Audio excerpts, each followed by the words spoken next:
one man's extraordinary odyssey through the least known realm on Earth. Undersea naturalist, adventurer, and filmmaker Theodore Pitcairn shares his unique vision of the ocean wilds.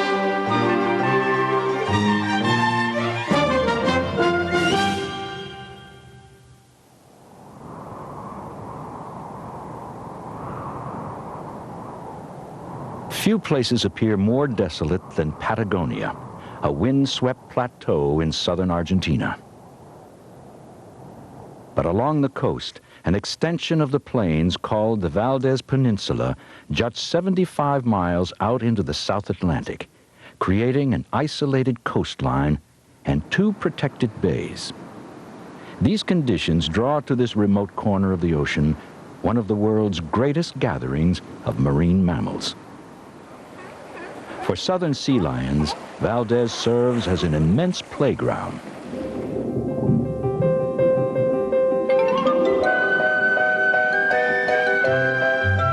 After traveling thousands of miles to document the wonders of marine life here, undersea filmmaker Theodore Pitcairn is blocked by an inquisitive greeting party.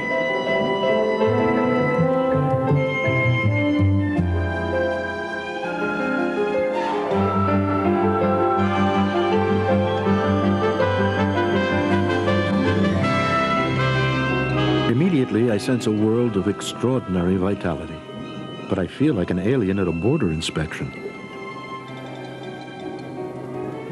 They can't interrogate me, so they nip at my suit and try to figure out exactly what I am.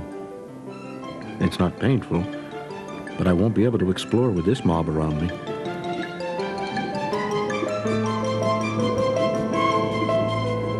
Slipping away, Pitcairn confronts the creature he's hoped to find. The southern right whale is one of the ocean's most elusive giants. It spends half the year at Valdez, then vanishes, perhaps migrating to feed on plankton and krill in Antarctica, but no one knows for certain.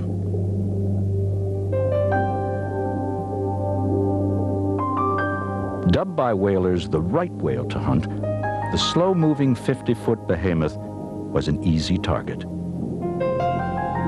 Only a few thousand remain, perhaps the fewest in number of all great whales. It can be easily observed only at Valdez, its largest remaining breeding spot.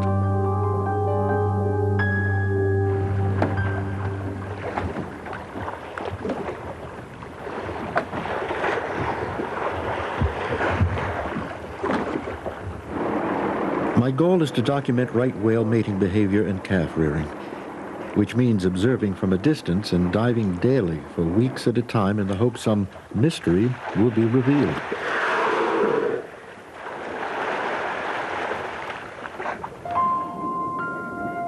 The work is frustrating. Often days pass without so much as a glimpse of a whale in the shallow bays of Valdez. Searching in vain for a colossus, I find only a crab. I follow it for a few moments. Then suddenly, something bangs my head from behind. I whirl around for the surprise of my life. A right whale on top of me. If he drops lower, I'll be crushed against the bottom. But he merely hovers, looking me over. He must have been following me as I tried to find him. Perhaps he came to investigate my bubbles. I don't know his intent, nor can I interpret his message as he leaves.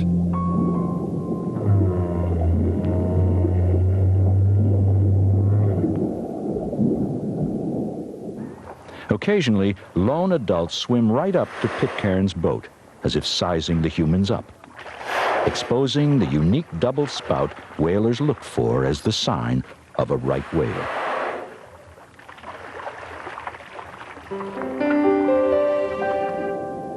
Underwater, too, day after day, the whales, often 2 at a time, veer from their paths to gaze at Pitcairn.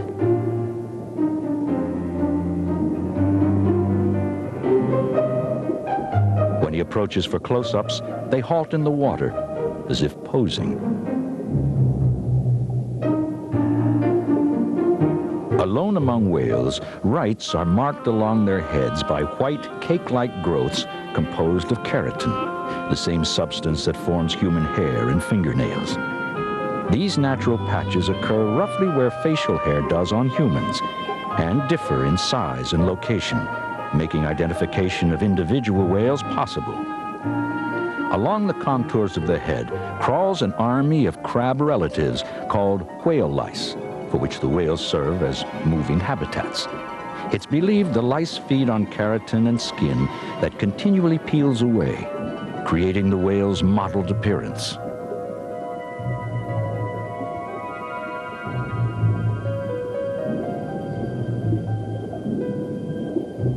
I suspect from the way it behaves when accidentally touched that the right whale has extremely sensitive skin.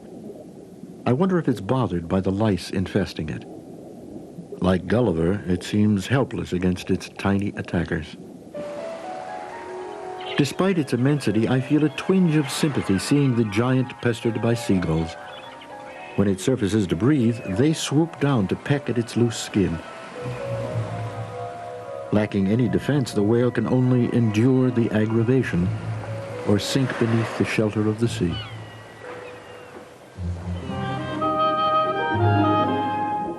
What does a right whale think about looking at me?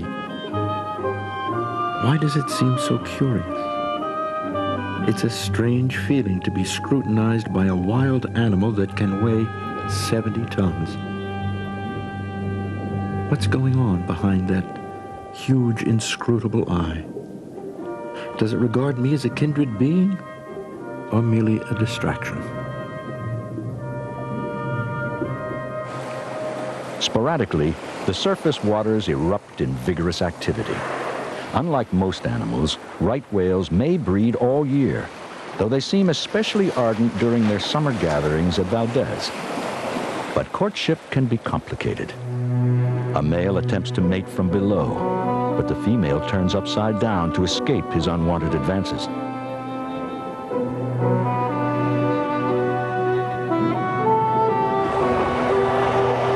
Rolling at the surface, she may rebuff an entire pack of eager males.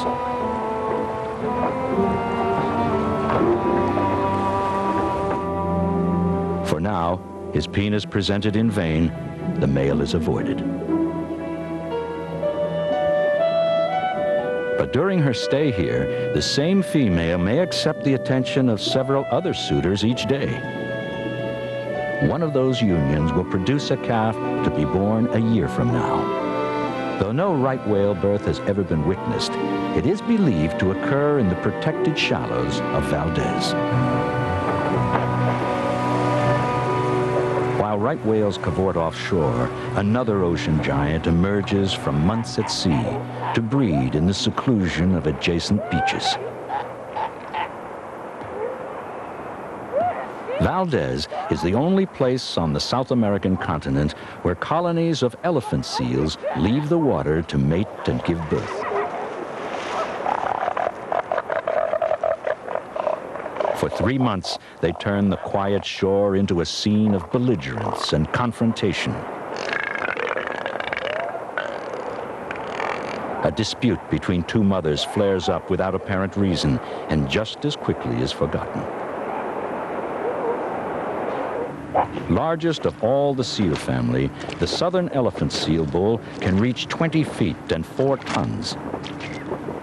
Its season ashore is mostly spent dueling with other males for control of a harem.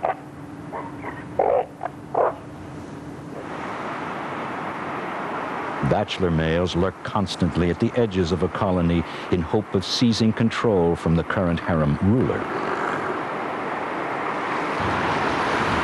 Some may pass their entire lives as frustrated onlookers. The beachmaster, meanwhile, may serve from 10 to 50 females. Within days of giving birth, while still nursing, a female may again be pregnant. It's a perilous time for a new pup, which can be inadvertently crushed by mating adults. But within a month, the milk it seeks, one of nature's richest, will swell it from 70 pounds to nearly 300. Consumed by the drive to mate, bull elephant seals avoid eating during the 3 months ashore, sustained the entire time by their 6-inch layer of blubber.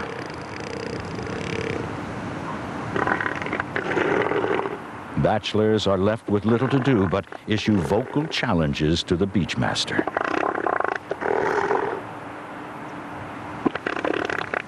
The strange snout that inspired their name is found only on males. It may serve no other purpose than to make them look and sound fierce. As his challengers look on, the beachmaster moves from female to female, dwarfing mates less than a quarter his size.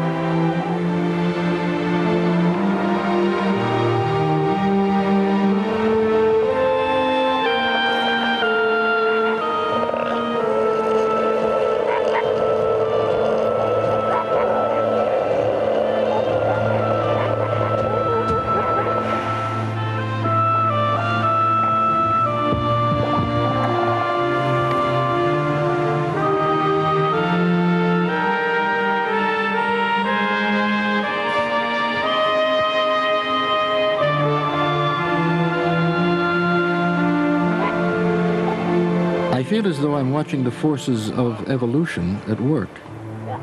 Before me, the mightiest male of the colony sires the next year's offspring, passing on the traits that made him a successful gladiator and hunter, and a survivor of diseases and predators that killed many of his peers. The best genes will shape the next generation. A striking example of the survival of the fittest.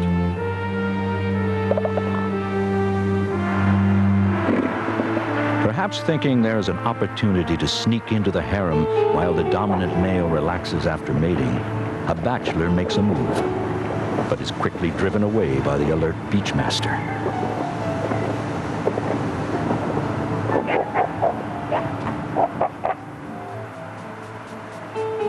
A second invader moves in among the females at the other end of the colony.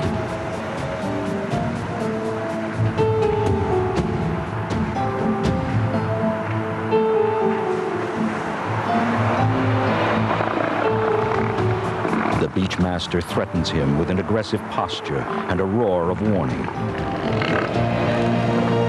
This intruder, however, is not so easily dispatched. He refuses to withdraw. His dominance at risk, the beachmaster has no alternative but to fight.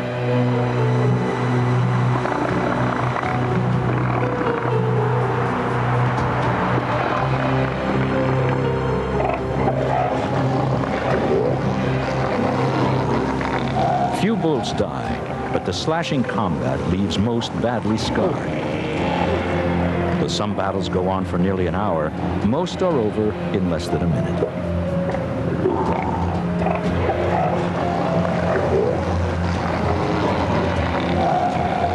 Like sumo wrestlers, the victor is not always the strongest or the most aggressive, but the one who holds his ground.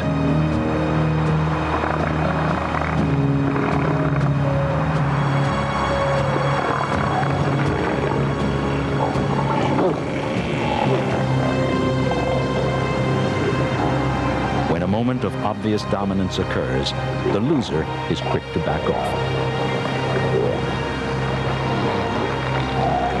Some bulls rule a harem for years, fending off waves of challengers until defeated by a new beachmaster or old age. Along the shore of Valdez, I spend hours watching creatures of a less quarrelsome nature. Feeding offshore but nesting on land, Magellan penguins gather here by the thousands. I'm always amused to see how their bustling brings to otherwise empty beaches an air of constant busyness. They call out like a close cousin of theirs I've seen in South Africa, named for obvious reasons, the jackass penguin.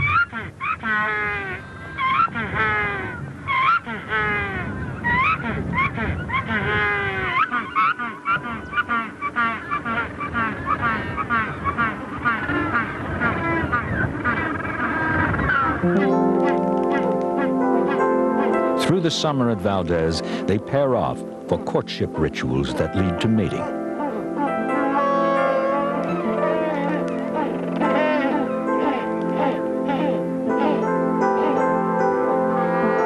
By late summer, after nesting in burrows or underbrush, penguin parents have raised young nearly to adulthood on pre-chewed squid they bring from the sea.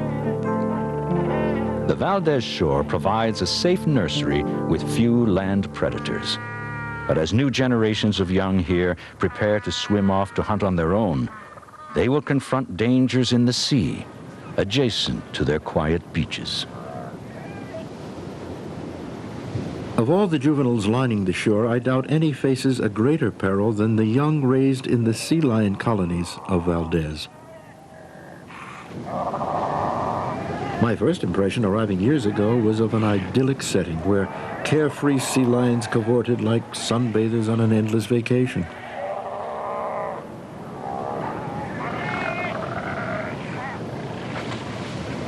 But I soon realized the serenity is deceptive. At the end of summer, as sea lion pups first enter the water, I saw a deadly menace appear just beyond the waves.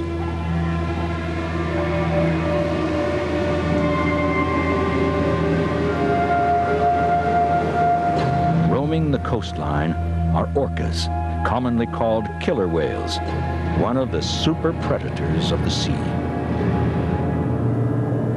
Largest of the dolphin family, sometimes reaching 30 feet and 7 tons, they combine power and intelligence.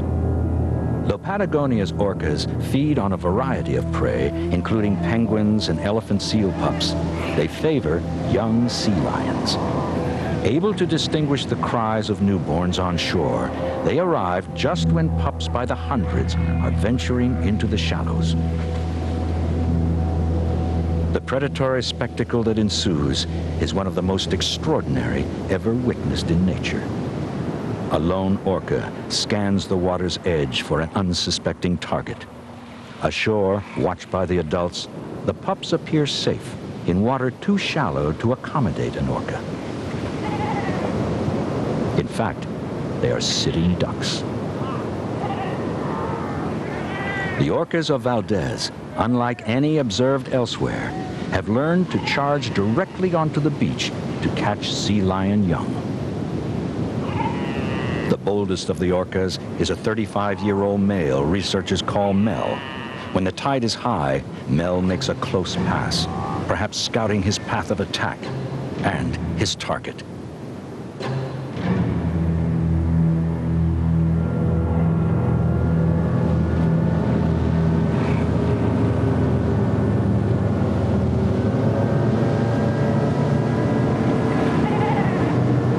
The fateful moment begins in stealth, followed by a sudden explosion of speed and might.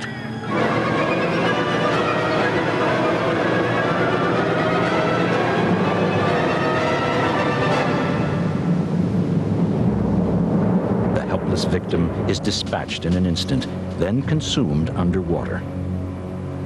Mel will withdraw for a time, then return for more strikes before the tide ebbs.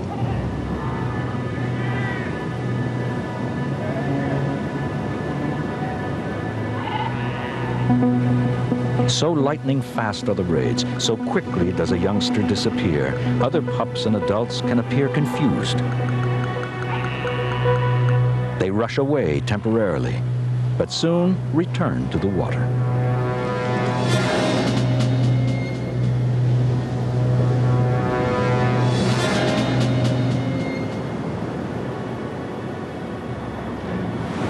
We humans rarely see a kill in the wild. Here, the simple act of a carnivore feeding is played out as if on a stage. There is even melodrama as an adult tries to distract the whale from the pup, to no avail.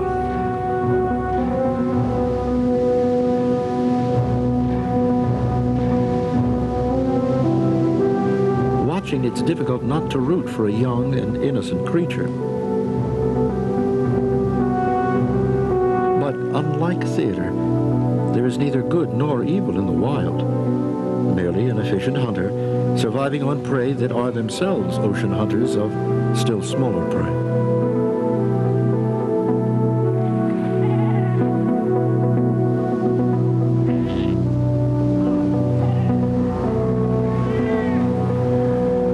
Researchers accompanying Pitcairn find Mel the most skilled of the Valdez orcas.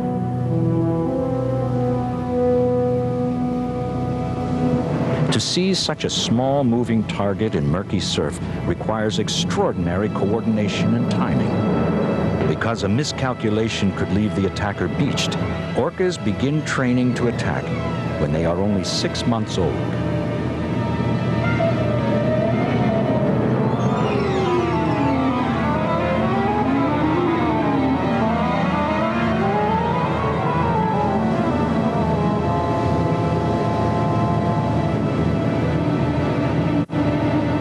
On this single day, the team watches Mel consume 8 sea lion pups, the most recorded in 10 years of observation.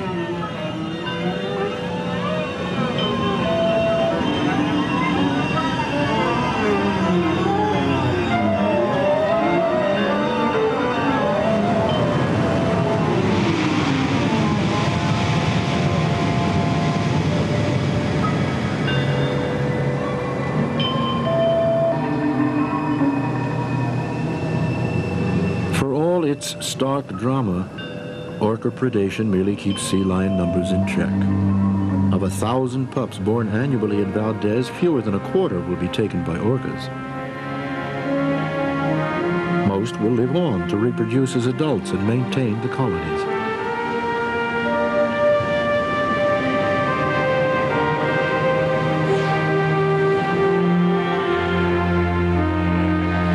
In the harsh mathematics of the sea, the excess of one species feeds another, keeping both healthy.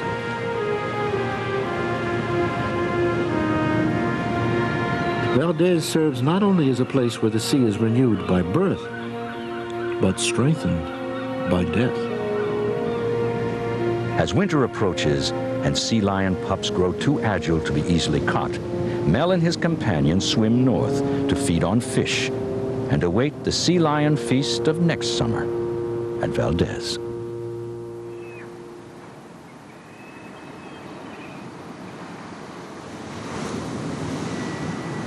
By early spring, right whales begin to reappear in the quiet bays of Valdez.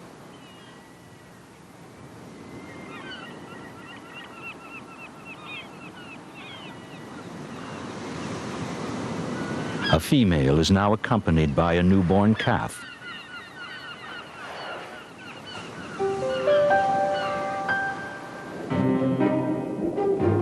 Though nearly 20 feet at birth, the calf is thoroughly dependent on its mother for food and protection.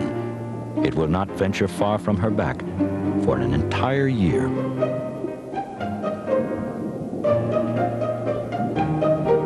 At first, the mother carefully positions herself between the calf and me.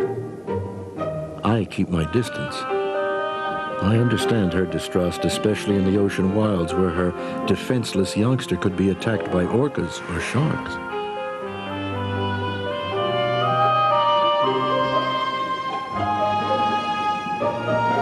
Gradually, the mother draws close to inspect me, even as her calf is nursing.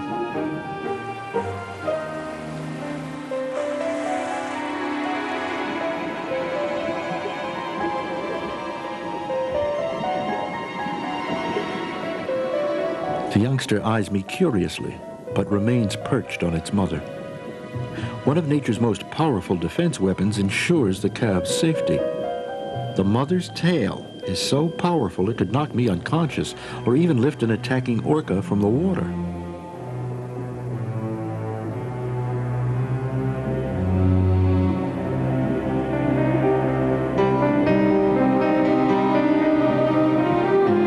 Finally, the mother seems to accept my presence, and the calf peels away for a closer look at me. In the months to come, under its mother's watchful eye, the youngster will grow ever more curious and playful, eventually turning the bays of Valdez into its private playground.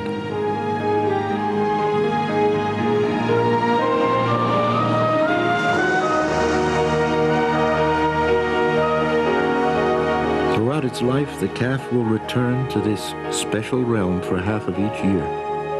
But where it goes in the sea beyond, and what it does there, remain unsolved mysteries. In a world increasingly dominated by humans, it pleases me to know great creatures still exist whose lives are mostly lived in secret.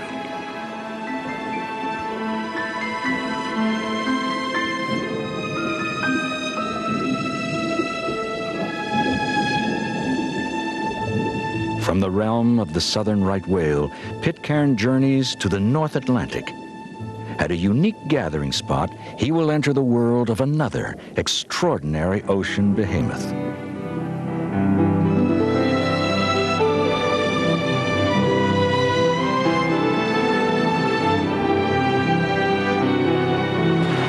Most of us have never actually seen one, because their home is vast and they are few. Though it's one of the biggest creatures on Earth, most sightings of them are fleeting, little more than a glimpse.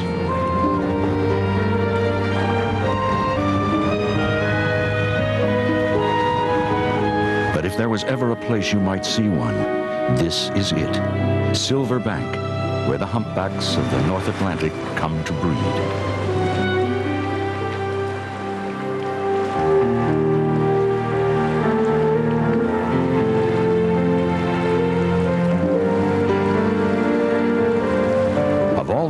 In the ocean, Theodore Pitcairn's favorite is the humpback whale.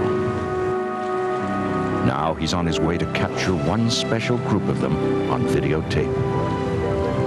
The humpback has struck my fancy and I can't get enough of it. When I photographed them in the past, I was in Hawaii in the Pacific Ocean. This time, I'm going to film some humpbacks that don't get very much attention, those that make their home in the North Atlantic. Pitcairn will follow the humpback on a journey, because feeding and breeding, the main events in the North Atlantic humpback's life, take place thousands of miles apart. Feeding is a cold water enterprise, and there are a number of different feeding grounds spread from Massachusetts to Norway. But for mating and birthing, we believe there's one main place the whales go, the warm waters of the West Indies, and one prime spot, Silver Bank, off the Dominican Republic.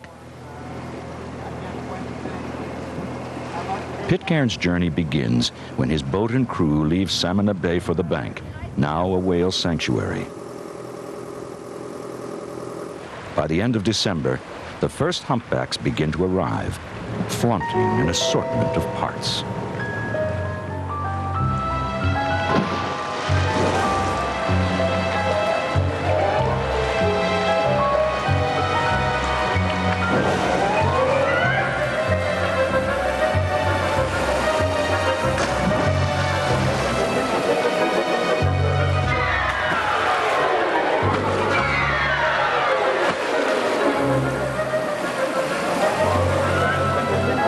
As occasionally happens, all these parts are visible together. They make up a Leviathan.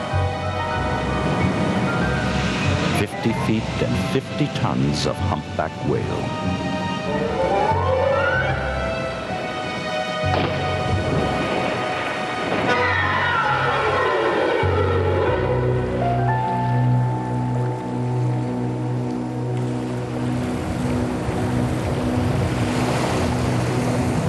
Silver Bank isn't a place that attracts many whale watchers. One reason is the 12-hour trip from the nearest port. Another is the poorly charted waters.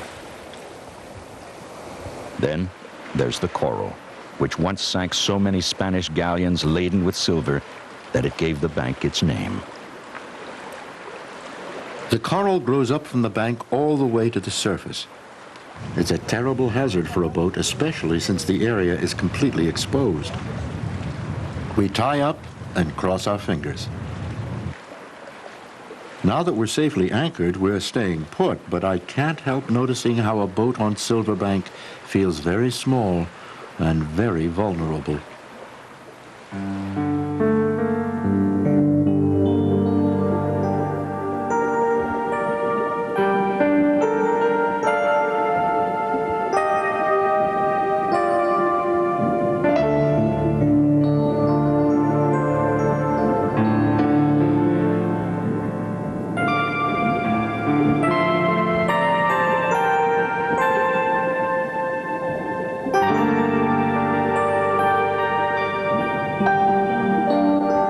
As soon as I get underwater, I see all the obstacles making silverbank so unwelcoming to humans. The coral, the inaccessibility. But they're exactly the things that make it perfect for humpbacks. They're safe here.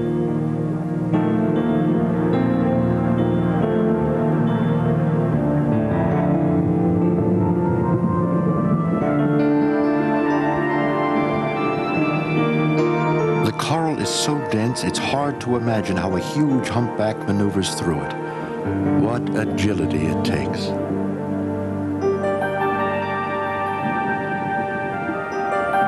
It's amazing. Thousands of humpbacks come here in the wintertime, hundreds of calves are born, and I still haven't seen a single one of them.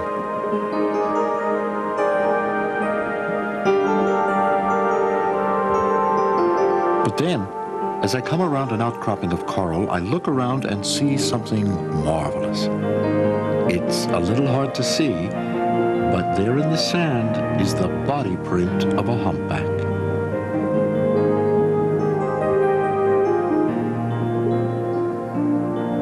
As strange as it sounds, humpbacks sometimes lie on the sea floor perfectly still. We think they're probably resting, though we don't really know. Still, I like imagining it. A drowsy humpback, leaving a faint trace, just like we would in our own beds if we were napping.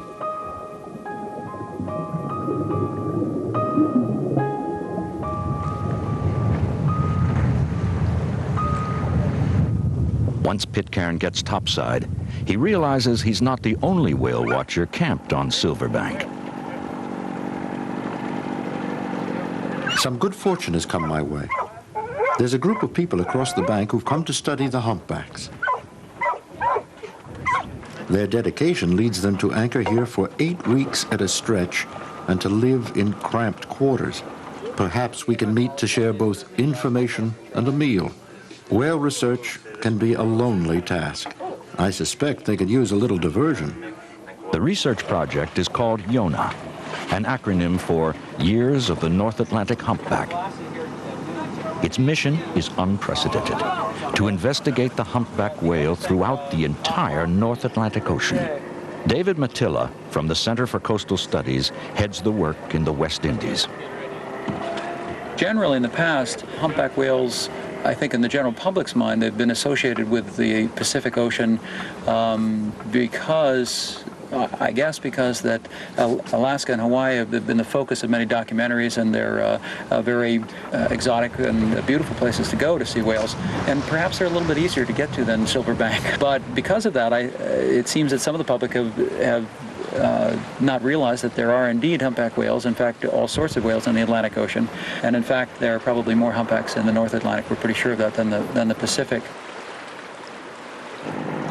No humpback research has ever had this scope, and when Yona's work is finally completed, the North Atlantic humpbacks will be the best-known whales in the world.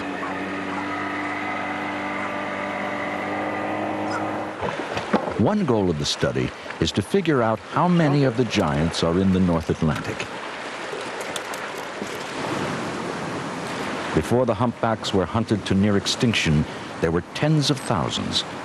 The last census, taken 15 years ago, estimated there were about 6,000 left. Yona's researchers are going to update that number by counting every individual humpback they can. But scientists have one major problem. From a boat, their subject can only be seen in bits and pieces, and at first glance, they look remarkably alike. But about 20 years ago, researchers made a discovery. For the first time, they realized that every whale tail is different. Being able to tell one whale from another means there's less chance of counting the same whale twice. Pectoral fins are also used for identification.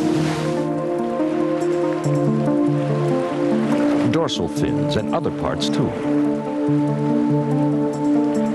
But tails are best because they offer the largest variety of distinguishing marks. Population counts on whales can never be more than estimates, but Yonah will make theirs with a larger sample size than has ever been available before. Here's a Challenger right here.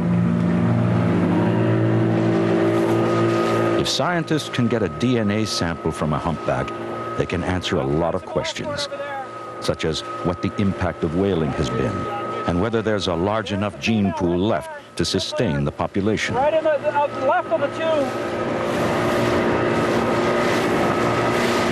Researchers use a crossbow to shoot an arrow tipped with a hollow 2-inch dart. That's her.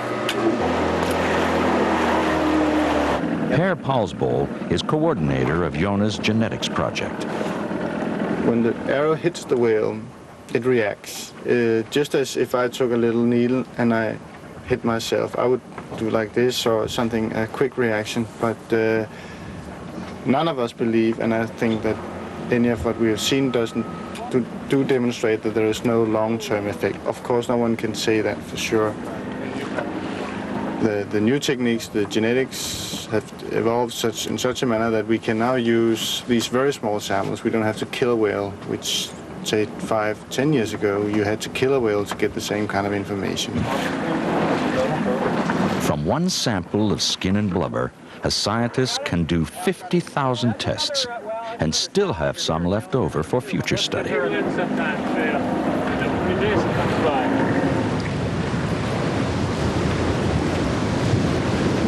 Meanwhile, Pitcairn is meeting with less success in his attempt to film a whale.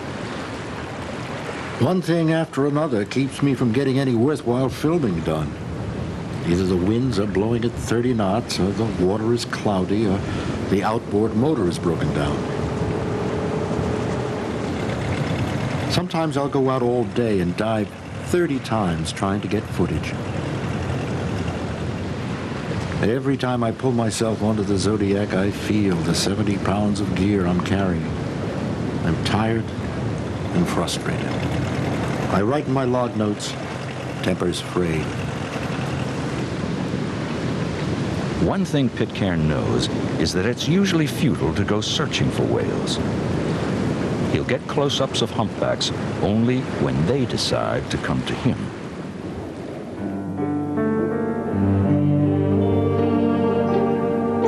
The humpbacks keep their distance. It's strange, though, even when I can't see any, I know they're around because I can hear them far off. Underwater, it's possible to hear their sounds from miles away. And then, off in the distance, a familiar shape.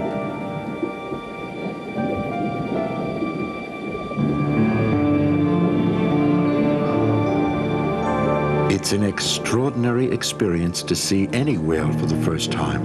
They're the biggest animals on Earth, and imagine, the humpback is only half the size of the biggest of all, the blue whale. But even so, it's dumbfounding, beyond belief. It seems impossible they could be descended from a land mammal about the size of a wolf. Today I got these two on film. A mother with a new calf. I was ecstatic. They were the first humpbacks in weeks to come and stay around for a while, and I filmed them every moment I could.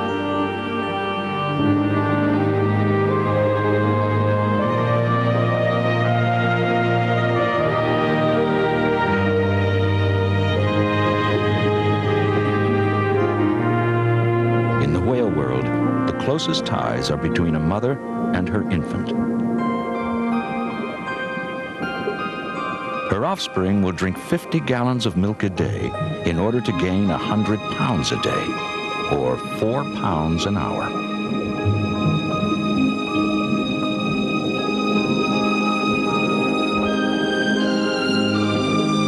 A calf will stay with its mother for a year or so, often conveniently tucked in the traveling position, in front of the mother's dorsal fin and just above her.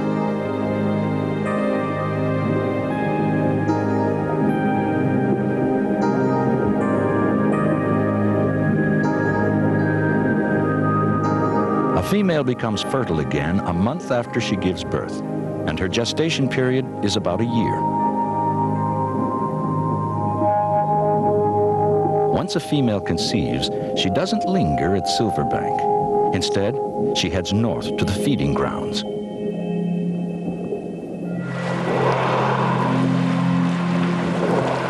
And when the females are gone, the males head north too. Humpbacks don't travel in groups. They set off mostly alone or in pairs. Their exact migration route is a mystery, but somehow they manage to travel thousands of miles over featureless terrain and always return to their home waters.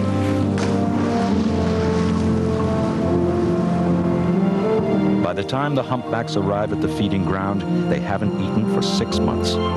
Instead, they've lived off their blubber. Now, they're ready to gorge.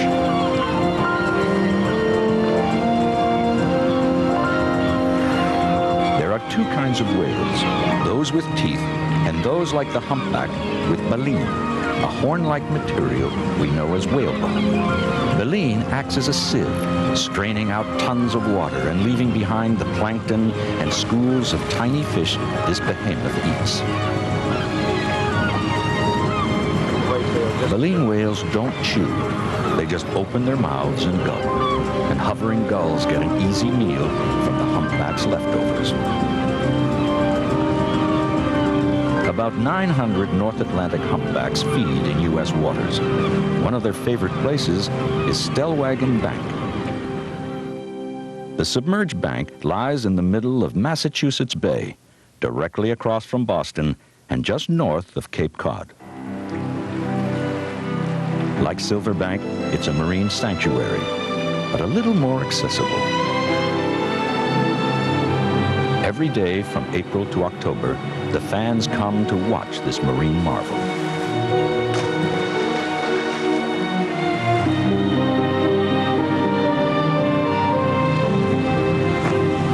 The humpback's pectoral fins are its most noticeable feature. They're the longest of any whales, up to 1/3 of its body length, giving the humpback an agility no other whale has. It's not surprising the humpback's scientific name is Megaptera, meaning big wing.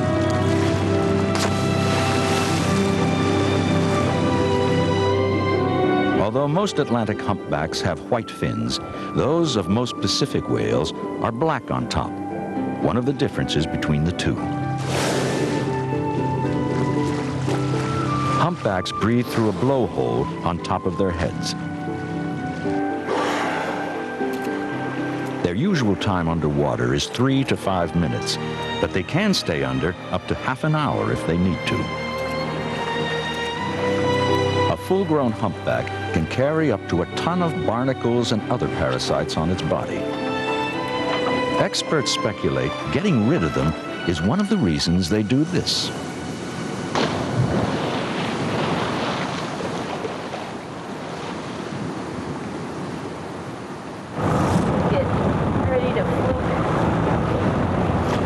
Yona's researchers continue their work during the summer, just across the bay from Stellwagen Bank.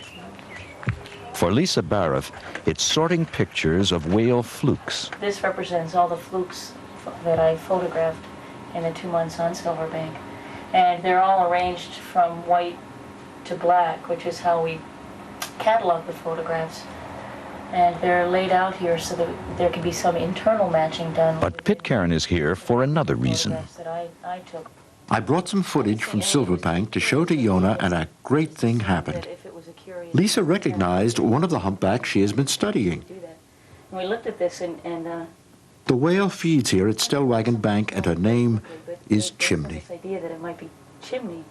And at first I thought, oh, this is not possible, you know. And then I realized when you told But that wasn't all. My picture of Chimney and her infant was the first that anyone from Yona knew Chimney had had a calf. Sometimes you have to match these guys with a trailing edge, but we were looking at the trailing edge. I was pleased by the whole event, especially at being able to offer her a different view of Chimney than she'd ever seen before, one from underneath. And I don't often get a chance to match using belly patterns and flippers, but here she comes again. And the belly pattern is really distinctive. I guess we don't use it much because we don't get to see it very much.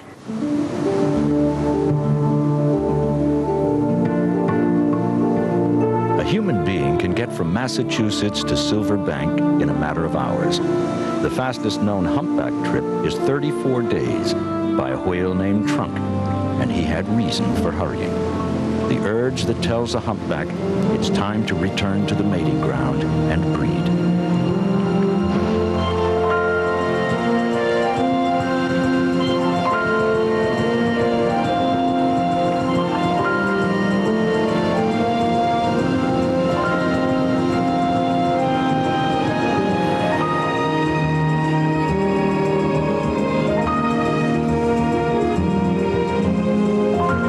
His last visit to Silverbank, Pitcairn will try to capture the humpback's mating behavior on videotape.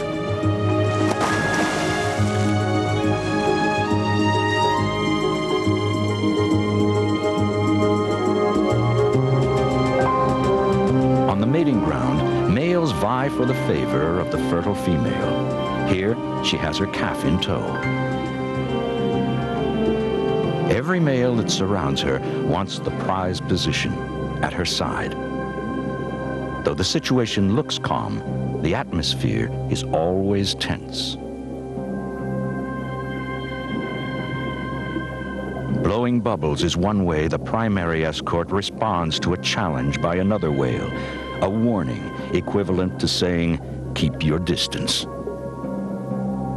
If no one backs down, a challenge can turn into a brawl that often ends with someone slinking off, torn and bloodied.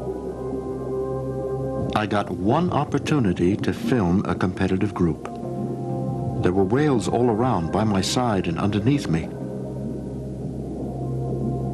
I usually assume a whale won't hit me, that it will see me and maneuver around me, but this was different.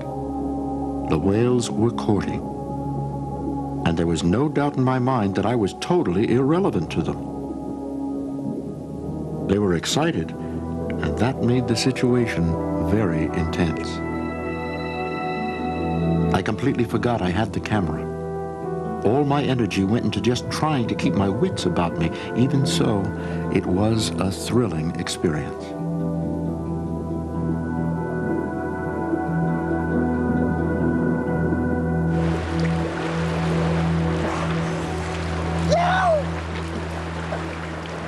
Hey, you get something? Incredible dive. I really wanted to film a humpback mating. Even though nobody is known to have done it before, I couldn't help entertaining the thought. Well, it's eluded me too. But luckily, there are other pleasures while observing humpbacks on the mating ground, such as listening to them sing. Singing is a talent for which humpbacks are famous. Back in the 1970s, their songs were made into a popular record.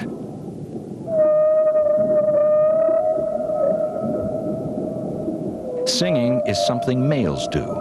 There even seems to be a singing position, vertical, with flippers extended. I had a dramatic experience with a singing humpback once. I was in the water, and though I couldn't see any whales, I knew one was within 50 feet of me because it was bellowing so loudly. It was like being in an over-amplified rock concert. It was shaking my rib cage. I could feel all my internal organs vibrating.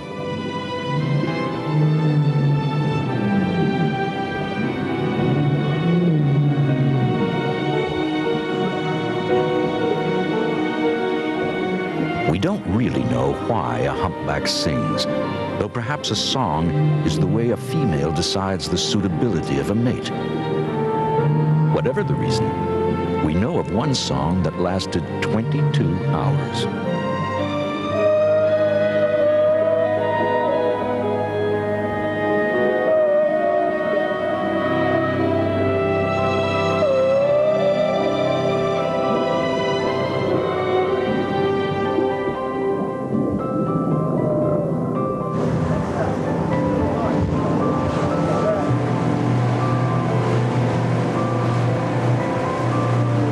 after 3 seasons in the North Atlantic watching the humpbacks, I'm still an admirer who can't get enough.